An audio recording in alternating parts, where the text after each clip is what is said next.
everyone, today's topic is on how to prepare for the law school written test. As you already know, I went for both SMU and NUS law interview. For SMU's written test, the style was more like a comprehension style. It was pretty much similar to your GP paper, where you have to read a passage. And in my year, the topic was lemon law, so it was a passage on lemon law. And following the passage, there will be questions relating to what you've just read. So I would say there's nothing really much to prepare for. Essentially, you're just applying the same skills that you applied in your GP paper, which should be pretty simple. But if you really want to prepare, you can try and read generally, especially about upcoming laws and simple and more straightforward laws. I don't think they will try to test you something very complex. And if I recall correctly, there was one section of basically asking you to summarize your answers into a fixed number of words, which is like really like GP. So I don't see anything to worry about in that sense. And you should probably take note that it is handwritten. So fundamentally, your grammar, spelling, and basic sentence structure should be correct. There will be no autocorrect to help you fix your sentences, and use good vocab. But you don't have to use bombastic words, just words that convey what you want to convey. That should be fine. And for the NUS law interview, during my year, it was a hypothetical question. It is a standard structure of most law exams. So what is a hypo?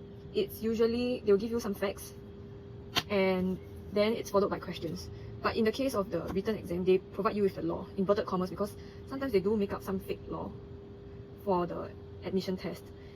Yeah, so this is different from the exam, because in the exam, you are expected to know the law. Typically, they will not tell you the law during the exam. But for the admission interview, they do make up some fake facts and fake law. And the topic in my year was on some sort of ritual. I can't exactly remember the facts, but it was essentially a character who wanted to practice certain rituals that affected the public in general, because the ritual was to be performed in public. Yes, some vague memories of that. But how I would answer the question. Okay, before I move on to how to answer, you should also take note of the same things, grammar, spelling, vocab, as it is also handwritten. So how to answer the questions? First, this was something that I completely didn't know, and I wrote my answer in a very informal way. The best way is to start by stating the law. So the law is given in the hypothetical, right? You have to quote the law, and typically, you quote it by section. So typically, the first heading is section 1. You call them section, and usually the section are numbers like 1, 2, 3, and 4. And following that, usually statutes will go with A, B, and C, so that will be subsection. Anything after that is just, you can just call them subsection. So you state the law by saying section, example 2, section 2 of the whatever legislation states that, da, da, da, da, da, da. Okay? You can, if it's very long, you don't have to write down the whole thing, you can summarize it. Then after that, you apply the law to the facts. So an example of this is, for instance, the law says that section 13 of the nonsense code says that it is illegal for anyone to pick their nose in public. So that will be the law, you write that down. And then the facts that they give you in the hypothetical may be as such. Tom was on his way to school. He felt an itch in his nose. He was hesitant whether he should touch his nose.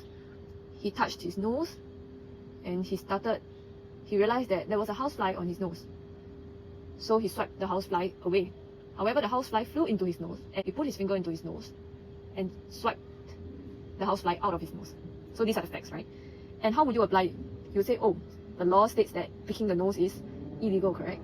So then you have to describe how he was actually picking his nose with the action by putting his finger into his nose and digging, or with a motion trying to remove the housefly from his nose. That is picking his nose. But on the other hand, the lawyer defending Tom would say that no, he was not picking his nose, because his intention was to pick at a housefly instead of the booger in his nose.